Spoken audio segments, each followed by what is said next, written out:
बिस्मिल्लाहिर्रहमानिर्रहीम।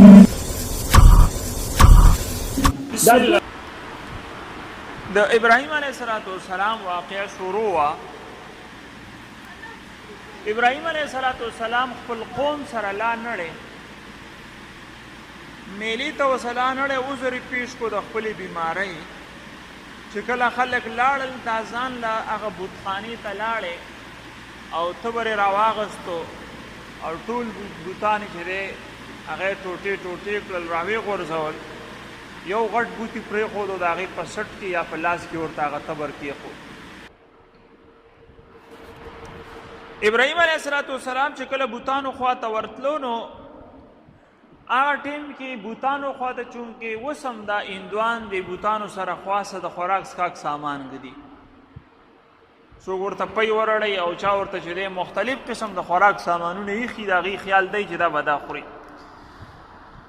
نو ابراهیم علیه السلام چې وکتل هغې خواصه خوراکونه پراته نو ابراهیم علیه السلام ورته وایي تاسو دا خوراک نه کوئ مخې ته د خلکو چې دی مختلف قسم خوراکونه ایښي قیمتي خوراک غریب کور کې انسان د ولږې مړي او دوی بوت ته ګټې ته خوراکونه ایښي دي. د غریب کور کې د چیو دپاره د پیو بندوبست نه کېږي د ولږې او دوی بوتانو ته غټ غټ ډرامونه ورړی. دا دونه بېوقوفه قوم دی. الله ته بالکل عقل سلب کړی ځکه چې څوک ګټې ته سر ښکته کي نو د هغه په کوپړۍ کې خو عقل نه وي دماغ پکې نه دي ځان ته چې دی روشن خیاله وایي. نو ابراهیم علیه السلام بوتان مخاطب کړه چې به تاسو مخې ته دا کانه پینه پرته ده دا وخورئ که نه تاسو خو او که تاسو یې نه خورئ نو عذر ذکر کوئ تاسو خبرې هم نشئ کولی نو نه خبره کولی شئ نه خوراک کولی شئ دا خلک ستاسو څنګه عبادت کوي. نو ابراهیم علیه السلام فرضي خبرې هغې سره وکړې چې تاسو دونه بېحسه قوم یې بېحسه مخلوق یې بوتان یستئ ګټې یستئ او بیا یې ټول بوتان مات کړه. خلکو ته پته ولګېده چې رالل بوتان چې دی ټول راپریوتي دي او ټول تڼي وڼي پراته دي څه ده چې دی صرف یو بوت چې دی هغه روغ ولاړ دی نور ټول مات پراته دي لاندې. خبر خور شو چې دا چا کړي دي چا پکې دا خبر ورکړه چې دلته یو کس دی یو نوجوان دی هغه اکثر زموږ د خدایانو پسې خبرې کوي چې ته مجمع کې ناست څوک خبرې وکړي نو بس هغه پرې ټک کوي. نو کوم ځای کې چې څوک د چا خلاف وي بار بار هغه ته څه تکلیف ور ورسي یا څه نقصان نو خلک وایي دا به ده کړی ځکه چې ده به د دې مخالفت کو. نو دغه یو نوجوان چې هغه زموږ د یو معززې کورنۍ سره تعلق ساتي هغه به زموږ د خدایانو پسې ځای په ځای خبرې کولې د هغه خبروالی هغه به دا کار کړی. لاړل د ازر کور ته ورسېدل ابراهیم علیه السلام یې راویستو چې دا دې ولې کړي دي هغې ته پته وه چې دا به ده کړي هغه دا خو غټ بوت کړي دي هغه واقع تاسو ما بیان کړې وه هغه ته چې دی څنګه کولی شي.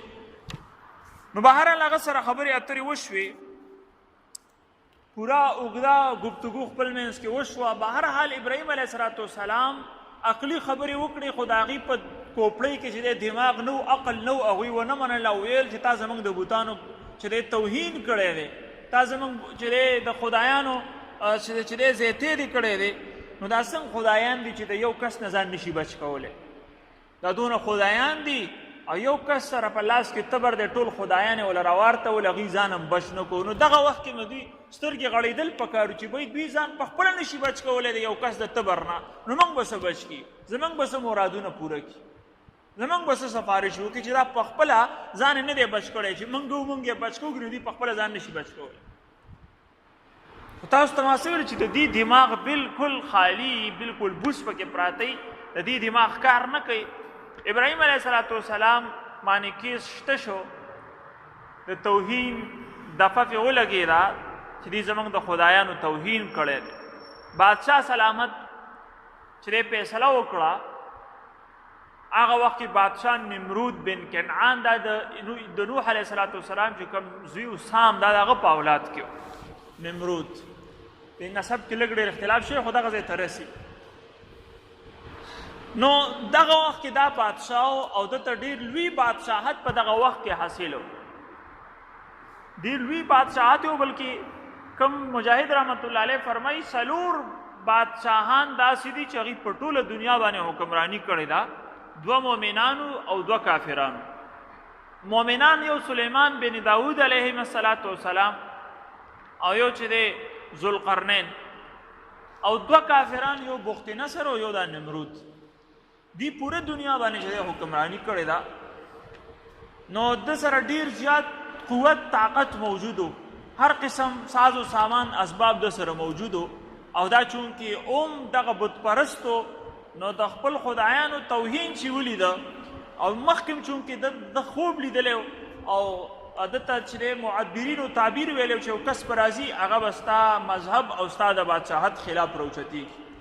نو دغه په وجه باندې دم ډېر ماشومان مړه کړي لکه څنګه چې د فرعون باره کې راځي د موسی علیه السلام په وجه باندې. خو الله پاک دا بچ کو.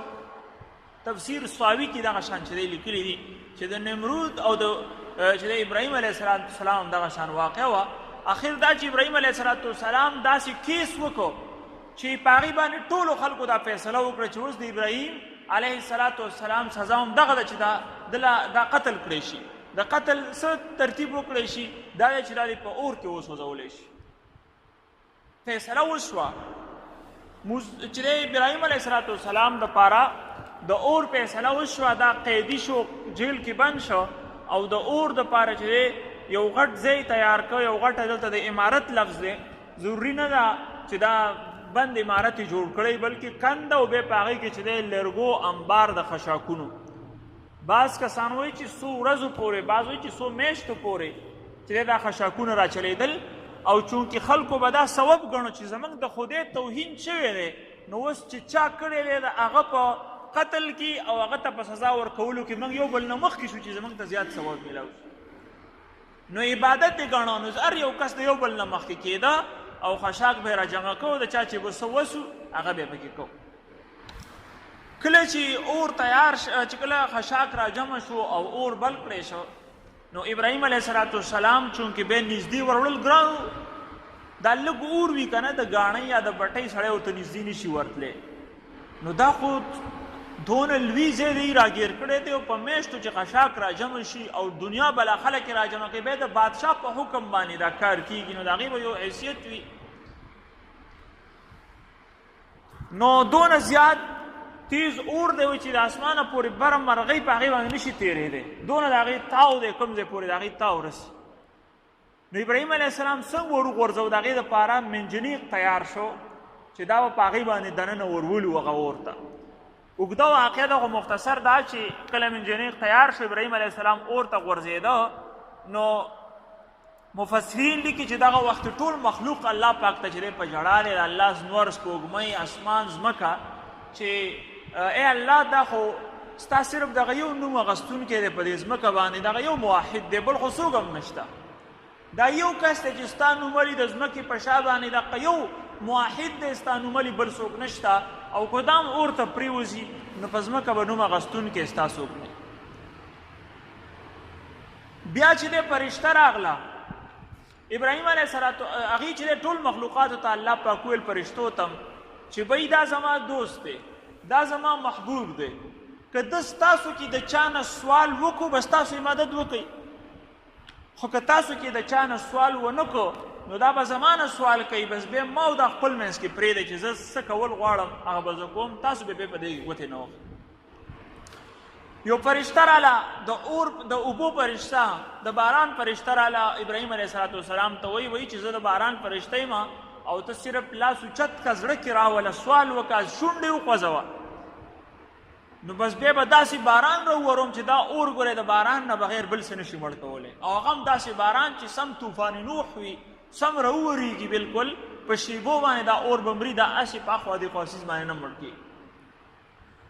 ابراهیم علیه السلام جواب ورنه کړو، نه د هغې نه ویل چې ټیک درته داسې وکړه. داسې بله فرشته راغله، د هوا فرشته، چې ته ما ته چې دی صرف اجازت راکړه، شونډې وخوځوه، دعا وکړه، زه د هوا فرشته یم، داسې طوفان به راولم لکه څنګه چې په قوم عاد باندې راغلی، یو بل ته ټول والیو، دا اور مور هر څه به تیس نه شي، ختم به شي. ابراهیم علیه السلام ورته ویل چې نه، زه تاسو نه چې دی سوال نه کوم، به زما رب شته. چې کله اخري ټیم شو، اور ته د ورغورځېدو ټیم دی، په خپله جبرائیل علیه السلام راغی هغه ورته ویل چې ته اوس سوال وکړه ستا څه حاجت څه ضرورت وي اخري لمحات دي. ابراهیم علیه السلام ورته ویل چې تاسو ته زما چې دی ما ته ستاسو هېڅ حاجت نشته. نو هغه ورته ویل چې ابراهیم علیه السلام چې بیا دې الله ته خپل حاجت پیش کړه، که نه د هغه نه سوال وکړه چې زموږ نه سوال نه کې، موږ درته بار بار درخواست وکړو، موږ ته خپل ضرورت نه پیش کې، نو بیا الله ته خپل ضرورت پیش کا. ابراهیم علیه السلام ورته ویل چې الله پاک ما یې ني، زه هغه ته خپل ضرورت څنګه پیش کړم؟ ما پخپله نه یې ني، زما دوست دی، زما خلیل دی، زه د هغه دوست یم، موږ خپل منځ کې دوستان یو، نو زما هغه پخپله یې ني ولې هغه ما نه یې ني. داسې عجیبه جواب په آخري لمحاتو کې د هر څه نه په داسې وخت کې سړی سم کوي چې اوس اور ته یو سړی ور پرېوځي او د اور داسې شان دی چې خلک دې په میلیونو لرې ولاړ دي او دا به اوس هغه اور منځ ته ور پرېوځي. توکل او بروسې ته وګوره، اعتماد ته وګوره. ابراهیم علیه السلام چا نه سوال ونه کړ او چې دی هغې دغه شان ور پرېښود. نو ابراهیم علیه السلام په الله باندې بروسه او اعتماد. بے خطر کود پڑا آتش نمرود میں عشق، عقل ہے محو تماشائے لب بام اب بھی. نو خلک ورته حیران دي چې داسې اور ته سړی ور پرېوځي او بیا د هغه وخت کې د هغه په الله باندې اعتماد بروسه دومره چې هغه به بس ما سره چې سم کوي به هغه مایلي او هر څه چې دی هغه ته معلوم دي، نو زه بل چا ته لاس نه اوچتوم، بس الله به کوي چې څه د هغه خوښوي. ابراهیم علیه السلام چې دی د اور منځ ته پرېوته، الله پاک ډایرکټ اور ته حکم وکړو.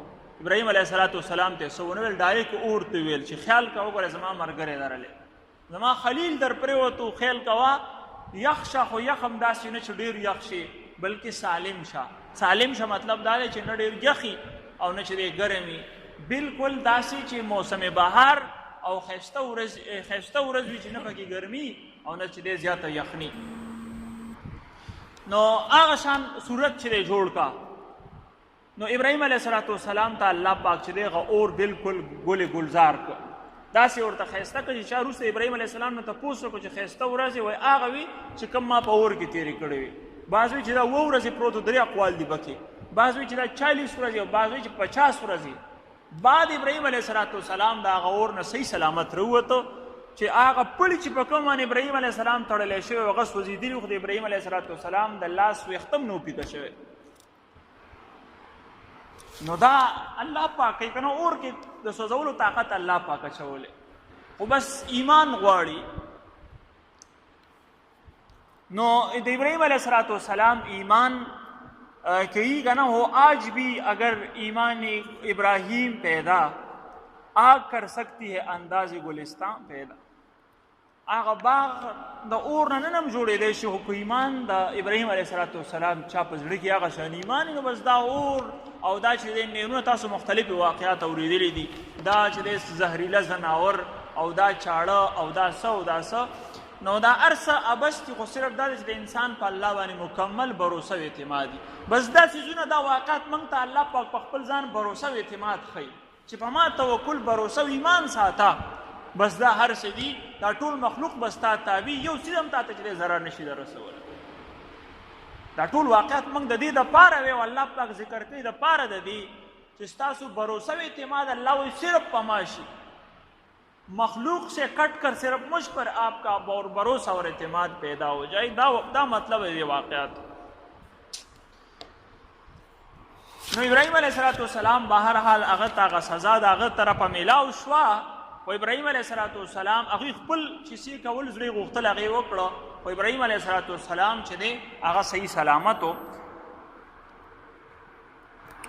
ابراهیم علیه السلام دې ته د هغې نه بعد هم چې تبلیغ جاري وساته چې ظالمانو تاسو داسې بوتانو ته سر ښکته کوئ چې هغه تنحتون چې تاسو یې پخپله تراشئ.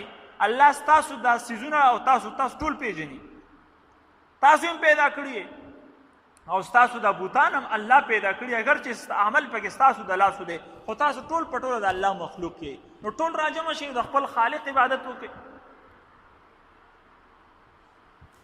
قالوا ابنوا له بنيانا فالقوه في الجحيم فارادوا به كيدا فجعلناهم الاسفلين. الله پاک کوئی چولټه می دا خلق لاندې کړل چا چې د ابراهیم علیه السلام خلاف منصوبه جوړه کړې. نو ومکروا ومکر الله، انهم یکیدون کیدا و اکید کیدا. الله وایي چې څوک زما خلاف منصوبه تیاری نو زه خو د بهترین منصوبه شکن یم. منصوبې ماته څه دي؟ د مخلوق به څه دي، د هغه به منصوبه څه دي د خالق د وړاندې. نو الله پاک وایي چې الټم هغوی چې دی داسې کړل ذلیل او رسوام کړل چې څونه خرچه وشوه، څونه هغوی خپل ټیمونه ضایع کړل په میاشتو باندې، د هغوی باوجود هم هغوی پسپا شو او د چا خلاف چې منصوبه وه الله پاک هغه په ټوله دنیا کې روښانه کړ او د هغه نوم خور شو. د هغې نه بعد د ابراهیم علیه السلام هر چا ډېر تعظیم کو چې دا د دونه ورځ د اور نه چې دی صحیح سلامت راوړي.